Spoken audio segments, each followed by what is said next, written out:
Po yung pag-uusapan natin ngayon. The odd one. Ayan. In the book of Joshua, chapter 23, from verse 1 hanggang verse 11. Joshua chapter 23, verse 1 hanggang verse 11. Now it came to pass a long time after the Lord had given rest to Israel from all their enemies round about, that Joshua was old, advanced in age.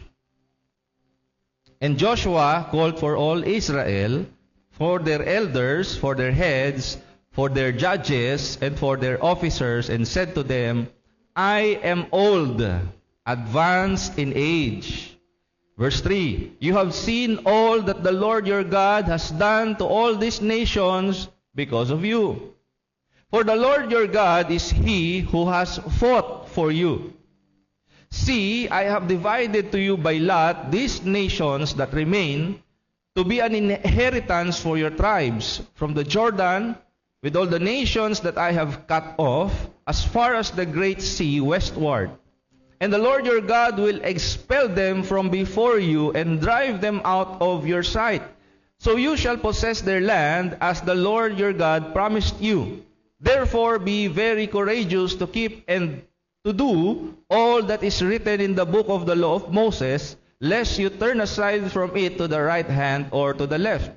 And lest you go among these nations, these who remain among you, you shall not make mention of the name of their gods, nor cause anyone to swear by them. You shall not serve them, nor bow down to them.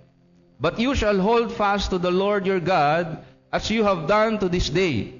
For the Lord has driven out from before you great and strong nations. But as for you, no one has been able to stand against you to this day. One man of you shall chase 1,000, for the Lord your God is He who fights for you, as He promised you. Therefore, take careful heed to yourselves that you love the Lord your God. Amen. Bless the reading of His Word. Sabihin nga po natin, the odd one. Hindi ordinaryo, ibig sabihin po niyan. Amen ba? Sino po sa inyo? Taas niyo yung kamay ninyo. If once, or more than once in your life, ang tingin o naging tingin sa inyo ng tao, parang kakaiba ka. Iba ka sa kanila.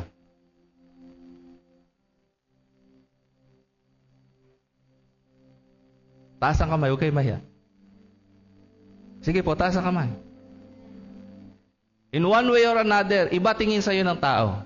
Taas ang kamay. Marami sa atin, majority of us, tama ba? Hindi kasi nila tayo naintindihan, tama ba? For them, napaka-odd natin. We are different from them. Tama ba? Okay? Yun po yung pag-uusapan natin ngayon. Ayan. So, odd means exempt. It means something exempt from the ordinary. Amen ba? Kapag naranasan mo yon o na-experience mo yon, that people, when they see you, they talk about you, parang nawiwirdohan sila sa iyo, parang iba kang tao, parang kakaiba ka, especially nung mga grade school or high school. Amen? Diba, iba yung pakiramdam mo sa tingin ng tao, sa mga kaklase mo, you are very odd to them. Amen? So, anong ginagawa mo? You isolate yourself. Tama ba? You isolate yourself. Hinihiwalay mo yung sarili mo sa iba kasi yun ang tingin sa iyo ng tao eh. So, ganoon na rin yung tingin mo sa sarili mo. Tama ba? Tama po? Okay? So, odd also means you are different from the usual. Sa mga grade school, anong naalala ninyong mga ginagawa ng karamihan ng inyong mga klase? Yung iba naglalaro, ikaw nandun lang sa isang sulok. Diba? Ayaw makihalubili sa iba mong kaklase. Tama ba? Okay? Pero sa totoo lang, odd means, in the positive note, extraordinary. Fantastic. Amen? Taas nga ulit yung kanina, yung mga nagtaas ng kamay. Ayan, you are fantastic. Amen? Akala mo lang weirdo ka. Pero sa mata ng Diyos, you're fantastic. Hindi mo pa lang kasi alam yon kung bakit ganun, you're the way you are. You are who you are. You're odd. Yes, you are odd because you're fantastic. Amen? Amen ba? Hindi ata kayo naniniwala eh. You are extraordinary. Sabi mo sa katabi mo, you're more than ordinary. Hindi ka ordinaryo lang. You're extraordinary. Amen ba? Why? In Genesis chapter 1 verse 26, you're blessed by God. Amen ba? Yun palang extraordinary na. Hello? You are made in His image. You are made in His likeness. Amen? So, yun palang, you're extraordinary. You're odd. Hello? You're fantastic because of that. Amen? Okay. Paano ba tayo naging ordinary lang? Bakit nawala yung pag-iisip natin na tayo ay extraordinary? Bakit ganun yung isip ng mga tao? Ordinaryo lang kami. You know what's ordinary in this world? Hello? Alam nyo ba yung ordinaryo sa mundo? 1 John chapter 5 verse 19. Wala po ito sa outline ko, but I am nagfo-flow lang po tayo. Hallelujah. In 1 John chapter 5 in verse 19, sabi rito, we know that we are of God. Tanungin mo ngayon katabi mo, alam mo ba na anak ka ng Diyos? Alam mo ba na anak ka ng Diyos? We know that we are of God, and the whole world, sabihin nyo the whole world. Okay? Dito tumatakbo daw ang buong mundo, lies under the sway of the wicked one. Ang ordinaryo dito sa mundo ay sumunod sa gusto ng wicked one. Who is the wicked one? Who is the wicked one? Satan. So if you are going with the flow of this world, you are being swayed by the wicked one. Amen ba? Sa outline po natin, we were like those ordinary people. Before we met Jesus Christ, hello, we were ordinary. Lahat po tayo, ganun yung tahak ng buhay. Amen ba? Gusto natin gumawa ng kasalanan. O nasa pagkaalipin tayo ng kasalanan. Sabi ng 1 Corinthians chapter 6, in verse 9 hanggang verse 10.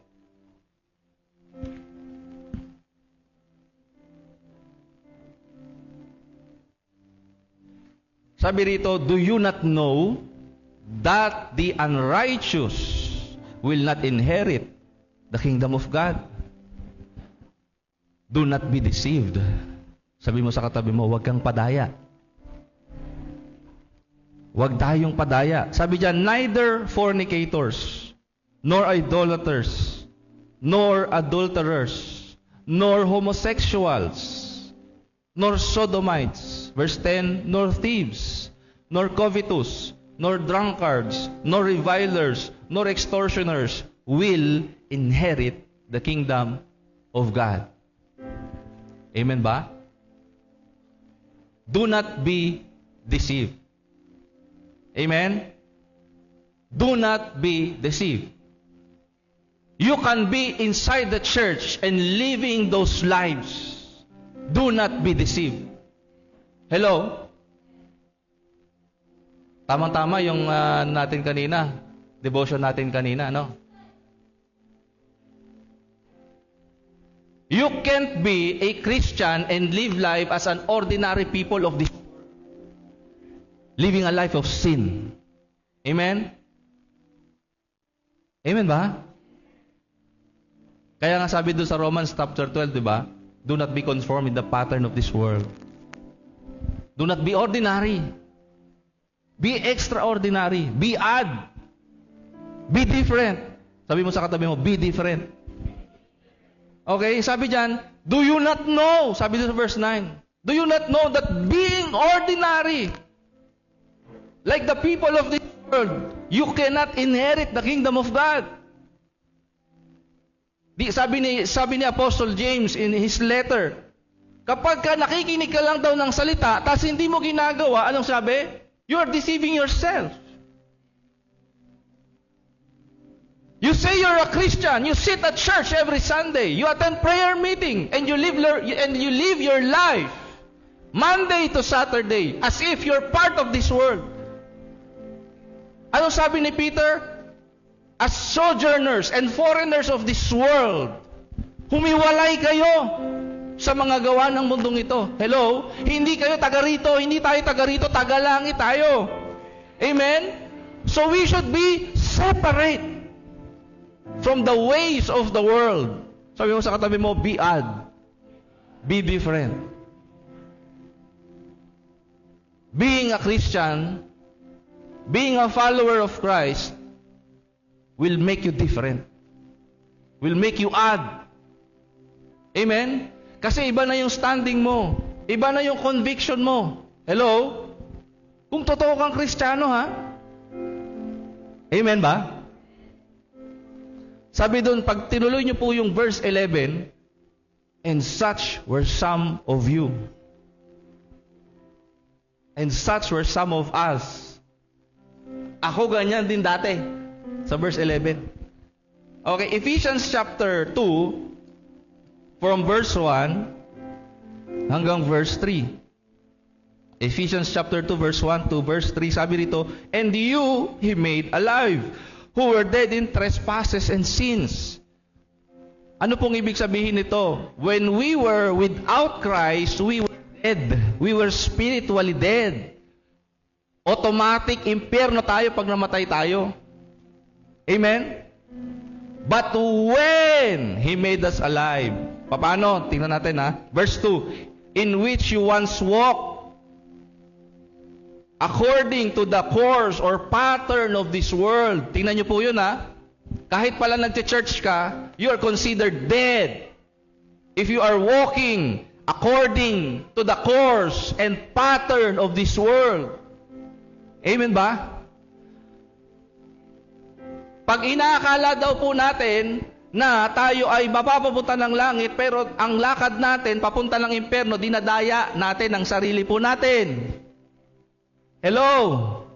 Anong sabi dun sa 1 Corinthians kanina? Do not be deceived.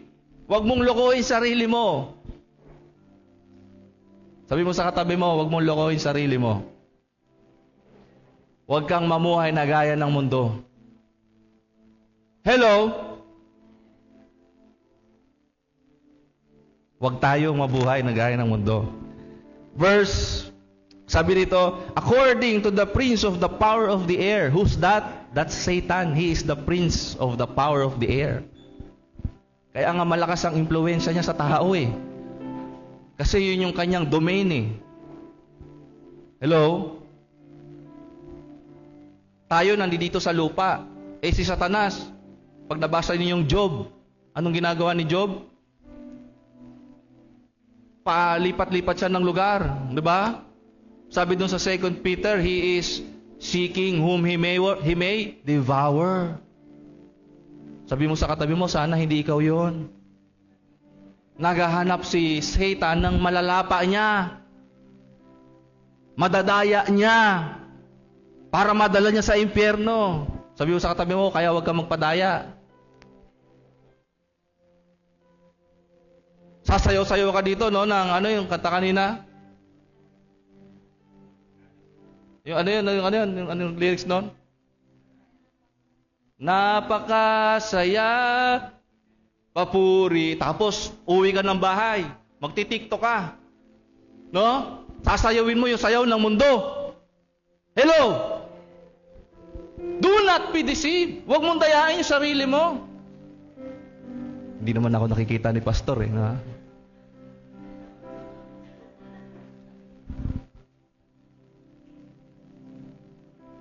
Sabi mo sa katabi mo, be odd. Be different. Alam niyo po, maraming tao ayaw or iniiwasan Share ng Word of God, magseryoso sa pagiging Kristiyano, magseryoso na magbasa ng Bible, magseryoso na manalangin, magbabad sa presensya ng Panginoon. Bakit po sila natatakot na ibuhos yung buhay nila kay Lord? Bakit? Mawawalan sila ng kaibigan. Mawawalan sila ng mga circle of friends nila. Hallelujah, hallelujah ka na. Praise the Lord ka na. Diba? Takot ka mawala ng kaibigan, pero hindi ka takot mawala sa'yo si Lord. Ano mas okay sa'yo? Marami kang kaibigan, papunta kayo ng impyerno? O kaya wala kang kaibigan, pero ano mo naman si Lord? Alam nyo, ang daming kaibigan na pwede naman kayong maging masaya na walang inuman, walang murahan. Tama? Akala ko nga dati, magiging masaya lang ang tao pag may alak sa harapan, may babae sa tagiliran. At yung hinihipak. Ganun po yung buhay ko dati. Doon ako masaya dati. I belong. Amen? I belong. Pero once you get to know Jesus Christ, di ba? Once you get to know the real Jesus Christ, yung dati mong buhay parang, ganun pala ako dati. Ikaw na mismo yung aayaw doon. Kasi ayaw ni Lord yun eh. Amen po ba? Ayaw ni Lord yun eh. Hindi inaligalistic. No, hindi mo siya gagawin kasi magagalit sa'yo si Lord. Hindi ganun ang view doon eh. Ang view doon is, kapag ginagawa ko yun, nasasaktan ko si Lord. Hello? Amen po ba? Nasasaktan natin si Lord when we do the ways of the world. When we think like the world, when we speak like the world, when we live like the world, nasasaktan po natin si Lord. Anong sabi doon sa Joshua chapter 22, 3 verse 11, yung dulo po doon? Sige nga po, paki-flash yung verse 11 ng Joshua 23 verse 11. Ito po yung dinidiin itong chapter na to. Joshua 23 verse 11. Tingnan nyo, pakitagalog nga po.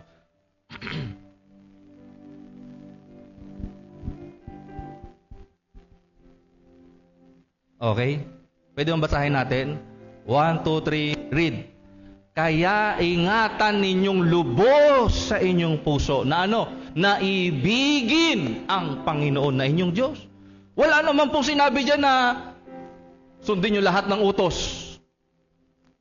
Ceremonial laws, moral laws. Hello? Ang pinagdiinan ni Joshua, mamamatay na po siya eh. Amen? Siya yung pinasa Moses. Amen? Na alagaan yung buong Israel. Mamamatay po siya. Mamamatay na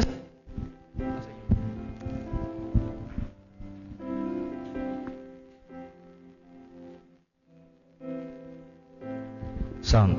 Mamamatay na po si Joshua. Wala siyang may pag-iiwanan sa buong angkan ng Israel. Si Caleb baka namatay na din. Kung naalala niyo po ba yung istorya nilang dalawa? Yung 12 spies, si Joshua at Caleb lang yung nagbigay ng good report. Namatay na si Caleb, si Joshua na lang po yung parang pinaka-witness nung nangyari from their deliverance out of Egypt and their journey in the wilderness. How God delivered them from their enemies. Amen ba? Si Joshua, na-witness po niya na bumagsak yung walls of Jericho. Amen ba? At ngayon, mamamatay na po siya. Gusto niyang maalala ng mga tao yung ginawa ng Diyos sa kanila. Amen ba? Sabi niya doon sa 23 verse 11, you should not be like the people around you. You should not make mention of their gods. Naalala niyo kanina binasa natin? You should not live the way they live because you're odd. Your God is different from their gods. Sino ba yung Diyos ng mundong ito? This is Satanas. Kapag sinusunod mo yung mundo, kahit hindi ka nag-worship kay Satanas, you're already following Satan. Hello? Sabi mo sa katabi mo, bago na tayo. Hindi ko po kayo pinagagalitan, hindi ako galit sa inyo. I'm just telling the truth. Kasi ganoon niya tayo kamahal. Amen ba? Sabi ng prayer ni Lord sa John chapter 17, Lord, I pray na kung nasan ako, ay nandoon din sila. Pero sabi niya sa verse 17 ng John chapter 17, sanctify them by your truth. Ihiwalay mo sila sa pamamagitan ng iyong katotohanan. So paano ka madidistinguish kung sa Diyos ka? Doon sa katotohanan na pinangahawakan mo at nilalakaran mo. Ang tanong po dito, lumalakad ka ba sa katotohanan? Kasi when you walk in the truth, you will be odd. Kita nyo yung tingin ng Amorites, Hittites, Hivites, Jebusites sa kanila. Iba to, iba yung Israel. Napaka-special niyan. Subukan nga natin yung Diyos niyan. Di ba? Alam nyo, ganun si Satanas sa atin eh. Worship ka ng linggo subukan natin bukas. Tetem ko to. Subukan natin sa Tuesday, hindi umubra ng Lunes si Satanas eh. Wednesday kaya, ay may prayer meeting. Mainit pa yan. Huwebes, nahulog, nag-chat si Crush eh. Nahulog. Kita niyo po yon. So sabi nung, ingatan ninyong lubos sa inyong puso. Na ano? Love the Lord your God with all your heart, with all your soul, with all your might. Amen ba? Amen po ba? That's the greatest commandment in the Bible. Yun ang pinakahigit. Hello? To love. To love God. And when you love God, you will be odd. You will be different. But, you will be fantastic. You will be extraordinary. Amen ba? Magiging ibang tao ka eh. Naintindihan niyo po ba ito mga kapatid? Mag-iiba yung kilos mo, mag-iiba yung salita mo. Amen? Nag-iiba yung pakikitungo mo sa ibang tao. Minura ka na, niyakap mo pa. Binigyan mo pa ng taho. Inaway ka na, siniko ka na, sinaksak ka na patalikod. Hindi literal binackstab ka, sinira karakter mo, pero pinagpe-pray mo pa rin. Minamahal mo pa rin. Pinagpapahala mo pa din. Ibang tao na kasi. 2 Corinthians 5 verse 17, di ba? Ang sino mang na kay Kristo ay isa ng bagong nilalang, wala na yung dati. So bago ka na. Sabi mo sa katabi mo, bago ka na. Wala na yung dati. You're different. You should be different. We should be different. Amen ba? Hindi yung kung ano yung uso sa TikTok, sige ka din. Kasi uso sa mga kaibigan mo. O ano bang flavor niyang vape mo? Pengi din ako niya. Ano yung bagong kanta? Yung mga, anong tawag dito? Yung mga trending na songs, sayawin natin yan. Kahit na nagtatork-tork ka pa dyan o nagpapakita ka ng kung ano-ano. Kasi uso sa mga kaibigan mo, ayaw mo wala ng kaibigan eh. Hello?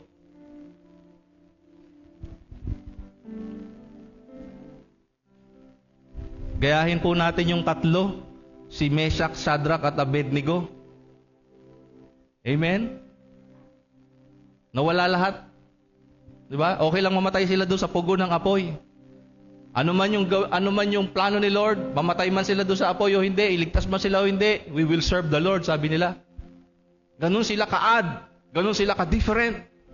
Yung iba nilang kasama nung sinabi, kasi ang utos nung panahon na yon, pag tumunog yung trompeta, purururut, lahat luluhod sa asamba doon sa imahe na ginawa para kay Nebuchadnezzar. Pero yung tatlong magkakaibigan, iba Diyos namin. Ano sabi ni Nebuchadnezzar? Yung tatlo na yan, hindi lumuhod. Dali doon. Sa pugon, pag ningasin pa ng 7 beses na mainit pa. Titinali sila. Hindi pa man sila nakakalapit doon sa apoy, yung mga sundalo na magtatapon sa kanila doon sa pugon, nasunog na sa sobrang lakas ng apoy. Pero sila, nung tinapon doon, nakita ni Nebuchadnezzar may pang-apat na tao sa loob. Sabi ni Nebuchadnezzar, sino to? Na parang anak ng tao. Tapos lumabas yung tatlo. Hindi man lang nagalusan, hindi man lang amoy-apoy, hindi amoy usok. Sabi ni Nebuchadnezzar, sino Diyos nyo? Kita niyo yun? When you stand at being odd, people will be curious. Who are you worshiping? Amen ba? Kapag ka namumuhay ka sa mundong to, hindi man lang nila matatanong sa'yo saan ka nag-church? Ang tatanong na sila sa'yo, sino supplier mo? Reto mo naman ako. Reto. Na? Uso sa amin dati yan Reto mo naman ako dito kay ano. Hello? Hindi mo madala sa simbahan yung mga kaibigan mo Kasi katulad ka pa rin nila Kahit anong invite mo dyan, kung kaugali ka pa rin nila, hindi yan sasama sa'yo. Amen po? Pero once na nakita at na-witness nila na iba ka na, maku-curious yan. Nangyari dito? Amen ba? Palakpakan po natin ng Panginoon. Glory to God. Again, lahat po tayo, we're ordinary, enslaved, sinful people. Dati din po akong ganyan. Amen? So, hindi ko po kayo pinagagalitan. I'm speaking dun sa perspective na galing doon at ayoko nang mabalik doon. You know why? In 2 Peter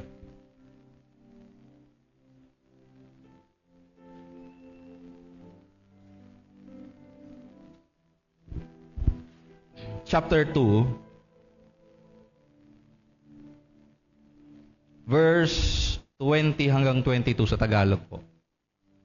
2 Peter chapter 2 verse 20 hanggang 22 sa Tagalog po.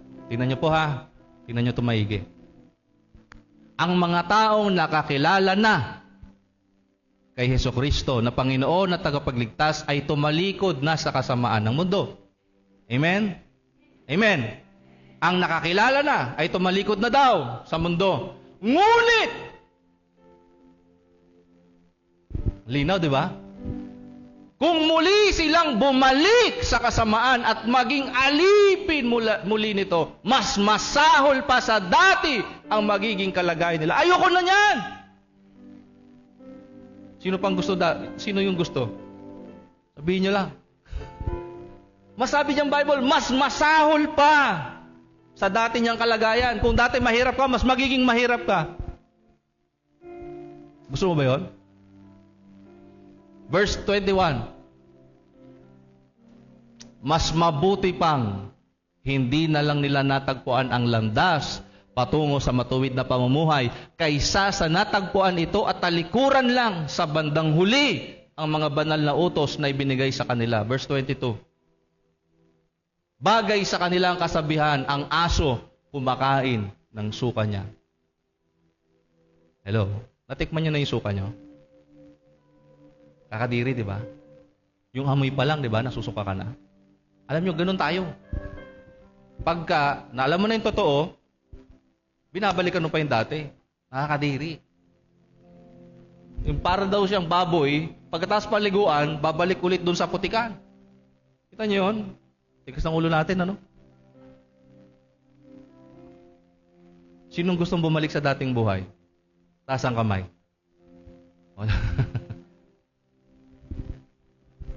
Amen ba? Sabi mo sa katabi mo, be odd. Okay. So again, we were ordinary, we are enslaved, and sinful people. But, ngunit, okay, we were washed. Hinugasan ka na. Yun po yung sa 1 Corinthians chapter 6 verse 11. But you were washed. We were seen by God. Nakita ka ng Diyos na hindi mo kayang kumawala doon. Katulad ng Israel, hindi nila kayang kumawala sa Egypt. Yung Egypt po ay yung mundo. It symbolizes the world system. And the Pharaoh is Satan. Amen? Amen po ba? Hindi kayang kumawala ng Israel with their own power sa Egypt. They needed a Savior. Amen? At si Moises yung ginamit to deliver them out of Egypt. Ngayon, ano nangyari po doon sa mga lobas ng Egypt, tapos na-miss nila yung nasa Egypt? Na-miss nila yung nasa Egypt. Nasa journey na po sila papunta ng Promised Land. Yung iba sa kanila na-miss yung Egypt. Ano nangyari sa kanila? Namatay sa wilderness. Hindi sila nakaabot sa Promised Land. Sinong gusto makaabot sa Promised Land? Sinong gusto makaabot sa Promised Land? Yung hindi nagtataas, ewan ko kung saan kayo papunta. Sinong gusto pumunta ng Promised Land? Lahat tayo, tama ba? We should be odd. We should be different. Like the Israelites, we were taken from being an ordinary slave to become part of God's kingdom. Bago sila dalhin doon sa Promised Land, dinaan muna sila sa wilderness. Bakit? Bakit ka pinapadaan sa trials? Bakit ka pinapadaan sa pagsubok? Bakit sinusubok yung faith mo? Hello? Kasi hindi po pwede na pupunta ka sa Promised Land, bit-bit mo pa rin yung kaugalian ng Egypt. So, lumabas sila sa Egypt, pero yung Egypt, nandoon pa sa kanila. So, God must deliver Egypt out of them. Hello? God, we need the help of God to deliver sin out of us. Amen? At may proseso po yun. Kaya nga may discipleship. Amen? Yung iba, minsan may ano pa rin, may pumipitik pa rin. Minsan, di ba? Makanti mo. May pumipitik-pitik pa din, konti eh. Amen? Nahuhulog-hulog pa minsan-minsan. Yun, inaayos pa ni Lord yun. Amen ba? Lahat tayo nasa proseso ng Panginoon. Amen ba? Even me. Alam niyo po kasi ako, mayabang ako eh. Noon. Nabawas-bawasan na ngayon. Praise God. Diba? Nung nakaraan lang, nag-meeting po kami. Sinabi sa akin nung taong to. Sabi niya, Pastor, pagka minsan nagsishare ka, mayabang ka eh. Ganun ah. Hindi, joke lang. Joke lang. Di tinanggap ko po yun. Sabi ko, salamat, naging honest. At least, mababago. Eh, yung iba pag sinabi yung ano mayabang? Yung sabi sa'yo. Diba? Nag-defensive agad eh. Pero ako nagpasalamat. Kasi nakita niya yung side na yon na may yabang pa. No? Meron pang yabang. Ganun siya. Okay? Pero purihin ng Panginoon, nababawas-bawasan na. So, Egypt wants you to stay ordinary. Kaya niya kinukulong yung Israel dun sa Egypt eh. Because Satan wants you bound. Satan wants you enslaved. Amen ba? Satan wants you bound. Satan wants you in sin. Hanggang mamatay ka, bihag ka. Ganun yung gusto ni Satanas. Ayaw niya pong madiscover mo na mas masaya sa presensya ng Diyos. Hello? Hello? Di ata kayo natutuwa. God wants you to be extraordinary. Sabi mo sa katabi mo, God wants you to be extraordinary. God wants you to be the odd one. Amen? Yung odd po na yan, meron niyang ang tawag doon? Nalimutan ko yung tawag doon eh. Sa letter O, yung di ba? O, ito yung ibig sabihin ng O's doon sa odd. Nalimutan ko yung tawag doon eh. Acronym. Yun, napakatalino talaga ng asawa ko, no? Maganda na, matalino pa. Praise God. Letter O, yan, yung acronym natin ng odd. O means obedient to God's word. Ay, grabe ito, sumunod kay Lord. Kakaiba! Hello? Hello? Dapat, kung ikaw ay sa Diyos, dapat ganyan yung tingin sa'yo ng tao. Kakaiba talaga to. Amen? Kakaiba. O, napaka masunurin sa Diyos. Grabe. Niyayaya naming uminom, ayaw uminom. Grabe. Di ba, namamangha sa'yo mga tao. Napaka-grabe mo. You're fantastic. Hello. Yung iba, ano tawag dito? Ano yung binibiro mo na sarcastic yun? Sarcastic? Di ba? Pinupuri ka nila pero sarcastic. Grabe ka, grabe, di ba? Pero sarcastic pala. Okay lang yun. Di ba? Okay lang yun. Matanggap mo sa kaibigan mo yun. Eh si Lord, pinupuri ka naman. Natutuwa sa'yo si Lord. Amen? Yung mga kaibigan mo natutuwa pagka halika, inom tayo, di ba? Nalulungkot naman si Lord. Nasasaktan naman si Lord. Amen? So yun yung letter O. Letter D, yung unang D. Diligent to separate from the pattern of the world. Joshua chapter 23 in verse 7.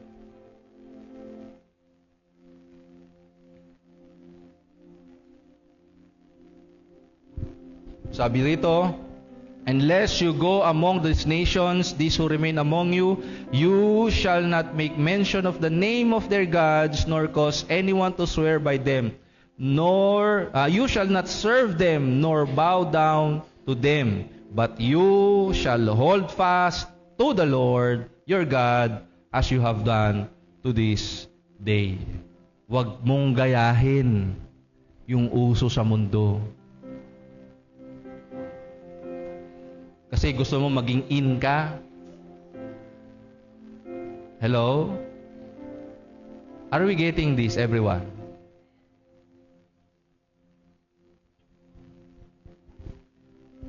Yung pangalawang D, dun sa add is number 3, dependent on the Lord. Ano yung 1? Obedient. Number 2, diligent to separate yourself from the world. Number 3 is dependent. Nakadepende ka lang sa Diyos. Hindi sa sarili mong lakas. Amen? Hindi sa sarili mong diskarte. You depend on God. Have you noticed dun sa Joshua chapter 23 from verse 1 to verse 11, nung sinasabi ni Joshua, hindi nyo ba alam nung nakipaglaban ng Diyos para sa inyo? Nung pinalaya kayo ng Diyos? Amen? Nung dinala kayo ng Diyos, di ba, ang dami nilang napanalo ng gera, pero ang sinasabi ni Joshua, ang Diyos ang lumaban para sa inyo. Hello? Kasi kasama ninyo Diyos eh. Alam niyo po, yung mga bagay na uumpisahan natin na hindi kasama si Lord, i-maintain mo yan na hindi kasama si Lord. At dahil hindi mo kasama si Lord, mapapagod ka, mahihirapan ka. Tama? Pero pag yung bagay ay inumpisahan mo dahil pinaumpisahan siya sa iyo ni Lord, hindi ka mapapagod. Hindi ka magsasawa. Amen ba? Kasi inumpisahan ni Lord yan eh. Okay? Ang sabi doon sa Philippians, He who started a good work in you will finish it. Yung inumpisahan ni Lord, tatapusin niya. Yung inumpisahan mo na hindi niya gusto, tatapusin niya yan. By hook or by crook. Amen ba? Hallelujah. Be dependent on the Lord. No, yan po yung mga verses na yan, no. The Lord has driven out great nations. Strong yan, hindi stone ha. Strong. Naputol kasi. Strong nations against you. No one has been able to stand against you. Bakit? Because of the Lord. Ba't hanggang ngayon buhay ka pa? Because of the Lord. Ba't hanggang ngayon lumalaban ka pa? Because of the Lord. Ba't ang pogi mo? Because of the Lord. Ba't ang ganda mo? Because of the Lord. Ba't pinagpala ka? Because of the Lord. Diba?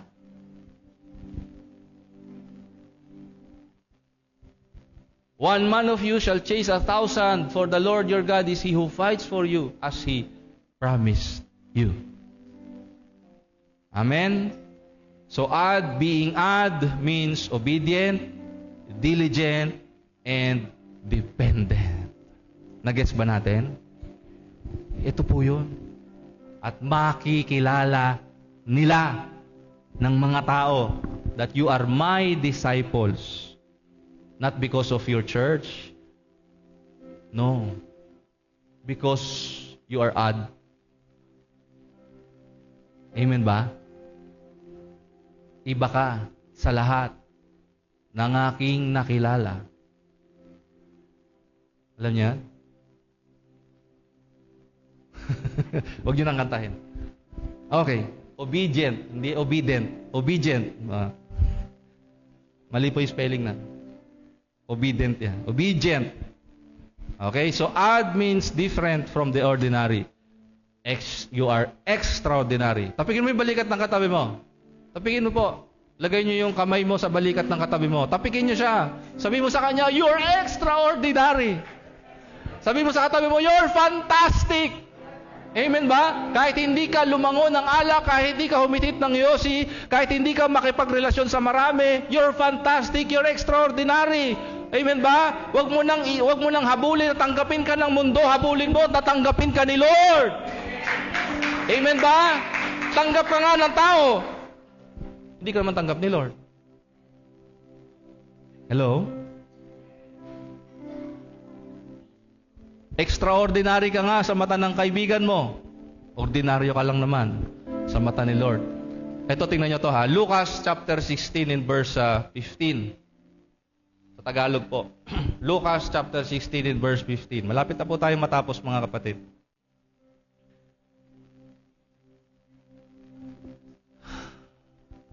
Yan sa baba. Sapagkat ang mga bagay na itinuturing ng tao na mahalaga ay kinasusuklaman ng Diyos. Amen? Huwag mong habulin na magkaroon ka ng maraming ginto. Hindi ko po sinasabi na huwag na kayong magsuot ng ginto. Pero hindi yan yung identity mo. O may ginto ka, praise God. Walang ginto, praise the Lord. Hindi nakakabit doon yung identity mo. Sa pagmamayari mo, sa laki ng bahay mo, sa laki ng pera mo sa bangko, hindi nakakabit doon. Sa ilang jowa na meron ka, pinagsasabay-sabay mo, hindi doon nakakabit yung identity mo, kundi kay Lord. Amen? Kung ano daw yung pinahalagahan ng tao, ay kinasusuklaman ng Diyos. Kaya anong sabi po sa Colossus chapter 3 verse 1? Colossus chapter 3 verse 1 hanggang verse 2. Sabi diyan, binuhay kayong muli kasama ni Kristo, kaya sikapin ninyong makamtan ng mga bagay na nasa langit. Kung naroon si Kristo na nakaupo sa kanan ng Diyos, verse 2, doon ninyo ituon ang isip. Amen? Hindi sa mga makamundong bagay. Palakpakan naman natin si Lord. Glory to God. Extraordinary. Amen? Hallelujah. 1 Peter chapter 4 verse 4, nandiyan po sa Tagalog. Matatapos na po tayo. O, kita nyo? O, basa tayo sabay-sabay. 1, 2, 3, go. Pero nagtataka ngayon sa inyo ang mga taong hindi kumikilala sa Diyos kung bakit hindi na kayo nakikisama sa magulo at maluho nilang pamumuhay. Kaya nagsasalita sila ng masama sa inyo. Anong gagawin mo? Gaganti ako. Babangon ako, dudurugin kita. Hindi ganon. Anong sabi sa verse 14? Kaya kung iniinsulto kayo dahil mga tagasunod kayo ni Kristo, mapalad. Sabi mo sa katabi mo, mapalad ka. Hindi malaki palad ha. Mapalad ka, pinagpala ka. Amen ba? Dahil nasa inyo ang makapangyarihang Espiritu, ang Espiritu ng Diyos. Amen. Wala bang palakpak kay Lord dyan? Diba? Balikan natin nga yung verse 4. Sabi dun sa verse 4, nagtataka yung ibang tao sa inyo. Iba na kayo, iba ka na. Amen ba? Hello? Si ba ko gagawin example?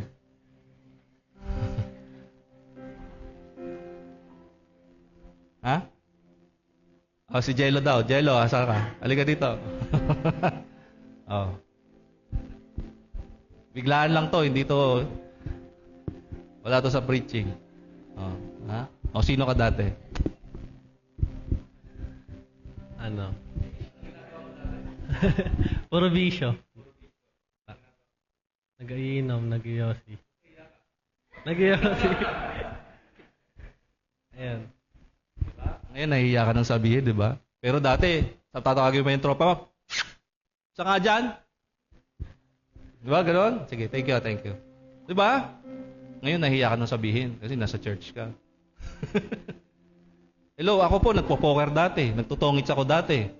Ano ba yung mga laro ko dati? Pusoy-dos. Ha? Marami ako sugal doon. Tapos yung isang kahan ng sigarilyo, Marlboro pula, kulang pa sa akin sa isang araw yon. Hello? Yung matador, emperador, wala pang lights noon. Yung isang long neck, ako lang umiinom noon. Tibay namin mga tropa namin doon, tigi-tigisa kami, 3 kami, oh. Tigi-tigisa kaming long neck. Inubos namin, isang upuan. O bangag kami, lahat kami nakahiga sa kalsada noon. Ganun po yung buhay ko dati. Amen ba? Yung iba dito, mas malala pa. Meron ditong adik. Dati, hindi ngayon, dati. Yung babae, pag hindi niya nagustuhan, tatapon niya sa kalsada, bababa niya kung saan. Ganun siya dati. Napakagwapo kasi. Di ba? Extraordinary. No? Fantastic. Dati, fantastic tayo sa kalokohan. Ngayon, fantastic na tayo sa Panginoon. Amen ba? Hallelujah. Glory to God. Tayo po lahat ay tumayo. Okay? Alam niyo po pa kung bakit gusto ng Diyos na kayo po ay maging odd? Because God is odd. God is different. Amen ba? There's no one like God. Amen? There's no one like God. There's no one like Jesus Christ. My question for you, my brothers and my sisters. Tanong ko po sa inyo.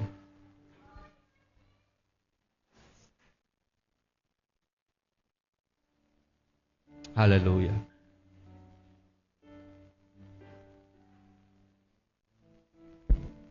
Do you want to be like the world? Or do you want to be like the God's Son, the Son of God, Jesus Christ? Do you want to stay like people are flowing right now, sunod sa uso? Or do you want to be like the other one, the odd one, the different one, who follows God, who obeys God in spite of all the mockings na marireceive mo, despite of you having thoughts na yung friends mo ay mawirduhan sa'yo o minsan lalayo pa sila sa'yo? Are you willing to walk with God? Are you willing to be odd? Are you willing? Are we willing? Amen? The altar is open. Amen? If you want to give your life, give your heart to Jesus, the altar is open. Pwede po kayo lumapit dito sa harapan and we will pray for you. Hallelujah. Hallelujah.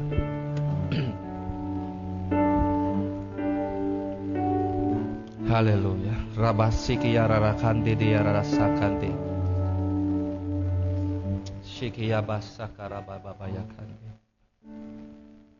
Shiki yabasondo yororokanda basiki. Kung ikaw po yung nagpe-pray ng ganito, Lord, ayoko na pong lumakad dun sa dati kong lakad. Ayoko na pong gawin yung mga ginagawa ko dati, na alam ko po, nagbibigay ng sakit sa puso mo. Lord, ayoko na po nun. If that's you, come to the front. Lord, sawa na po ako, paulit-ulit ako, pabalik-balik ako doon sa buhay ko na yon, Lord. Here I am right now. Hallelujah. Sikiyaba sukuraba sikiyababa sande. Hallelujah. Ikaw ang haring nagmahal ng tulad ko. Ginawa mong lahat, pag-ibig mo ay tapat at wagas. O Diyos, wala nang papantay sa kabutihan mo.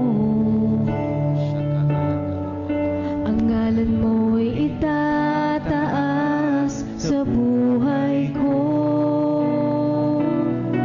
Sundin ang loob mo, iparinig ang nais mo. Sa lahat ng panahon, Diyos ka sa amin. Sa lahat ng oras, nariyan para sa amin. Panginoong Yesus, purihin ka. Dakilain ka sa buhay ko. Di nagbabago, Diyos ka sa amin. Tanging sandigan, nariyan para sa amin. Panginoong Yesus, maghari ka. Magliwanag ka sa buhay ko. Aming Ama.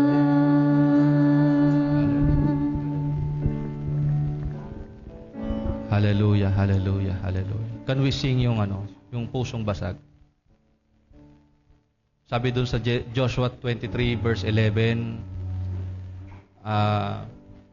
ingatan daw po natin sa ating puso na iniibig po natin ng Diyos. We cannot love God kung hindi po basag yung puso natin para sa Kanya. Kung hindi nababasag yung puso natin sa mga ayaw niya. Amen? We cannot love God if our hearts are not broken for what breaks the heart of God. And it breaks the heart of God na paulit-ulit po tayo sa ating kasalanan. Na paulit-ulit yung nangyayari sa buhay natin.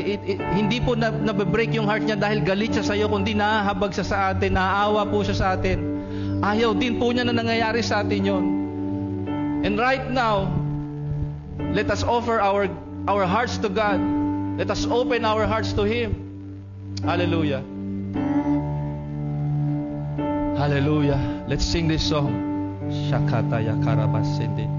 Itataas Ang aking mga kamay sa Diyos na mahabagin, sa akin na tunay, o ang alay ko ay pusong basag, nagpapakumbaba sa iyong presensya. Kung kaya po ninyong lumuhod po tayo. Shikiyama sakarabababa. Shikiyama sandayararakan. Sa Diyos na Mahabagi sa akin na tunay, o ang alay ko ay pusong basag, nagpapakumbaba sa iyong presensya. Itataas Yes, Lord. ang aking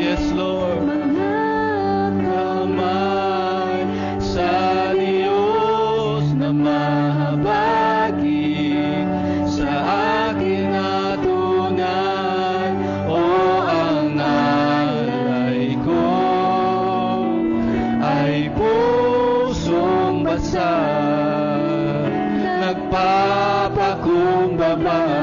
sa iyong presensya. Suriin mo, Lord, suriin mo. Suriin mo ang puso. Leaders, come pray for these people. Suriin Leaders. mo ang buhay ko. Hallelujah. Ninanais ko ang iyong Sige po mga leaders, lapitan po natin yung mga taong Suriin mo ang puso ko. Suriin mo ang buhay ko. Ninanais ko ikaw. Suriin mo ang puso ko. Suriin mo ang buhay ko. Ninanais ko ang iyong kalooban. Suriin mo ang puso ko. Suriin mo ang buhay ko. Ninanais ko ikaw. Suriin mo. Suriin mo ang puso ko. Suriin mo ang buhay ko. Ninanais ko ang iyong kalooban. Suriin mo ang puso ko. Suriin mo ang buhay ko. Ninanais ko ikaw. Suriin mo. Suriin mo ang puso ko. Suriin mo ang buhay ko. Ninanais ko ang iyong kalooban. Suriin mo ang puso ko. Suriin mo ang buhay ko. Ninanais ko ikaw. Itataas ang aking mga kamay sa Diyos na mahabagin sa atin na tunay. O ang alay ko ay pusong basag, nagpapakumbaba sa iyong presensya. Itataas ang aking mga kamay sa Diyos na mahabagin sa atin na tunay. O ang alay ko ay pusong basag, nagpapakumbaba sa iyong presensya. Itataas ang aking mga kamay sa Diyos na mahabagin sa atin na tunay. O ang alay ko ay pusong basag, nagpapakumbaba sa iyong presensya.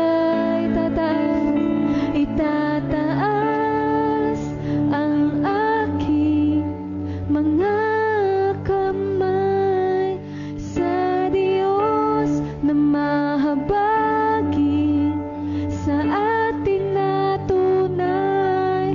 O ang alay ko ay pusong basag, nagpapakumbaba sa iyong presensya. Maghari ka.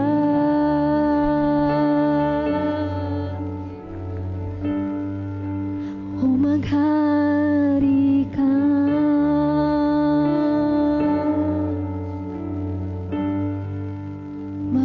Maghari ka.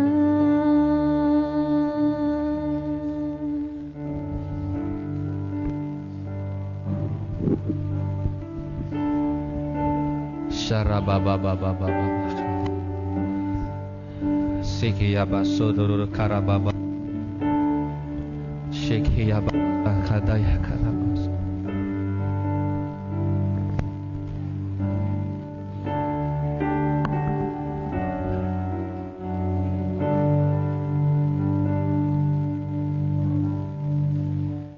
Lord, I give you my heart. I give you my soul. I live for you alone. Every breath that I take, every moment I'm awake. Lord, have your way in me. Let's lift our hands to the Lord. Taas po natin yung ating kamay sa Diyos. Tanda ng ating pagsuko sa Kanya. Hallelujah, Lord. We give you our hearts, Lord. We surrender. We surrender, Lord. Hallelujah. Every breath that I take, every moment I'm awake. Lord, have your way in me. Lord, I give you my heart. I give you my soul. I live for you alone. Holy Spirit, Holy Spirit, Every moment Holy Spirit, Holy Spirit, have your way, have your way, have your way, have your way. Oh, we yield, Lord, we yield. give you my soul. I live for you alone. Every breath that I take, every moment I'm awake. Lord, have your way in me. Lord, I give you my heart. I give you my soul. I live for you alone. Every breath that I take, every moment I'm awake. Lord, have your way in me. Lord, I give you my heart. I give you my soul. I live for you alone. Every breath that I take, every moment I'm awake. Lord, have your way in me. Lord, from this moment, Lord, help us, O God. Have your way. Help us, Lord, to not just be ordinary people, but extraordinary people. And what separates the ordinary from the extraordinary? The extraordinary people, they walk with God. They walk with God. Help us, Lord, to be odd. Help us to be extraordinary. In Jesus' mighty name we pray. All of the people of God say amen. Thank you, Jesus. Thank you, Father. Hallelujah. We can all go back to our seats. Praise God. Hallelujah. Hallelujah.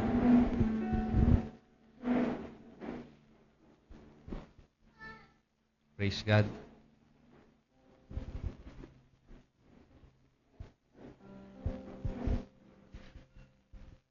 You know why Joshua was extraordinary?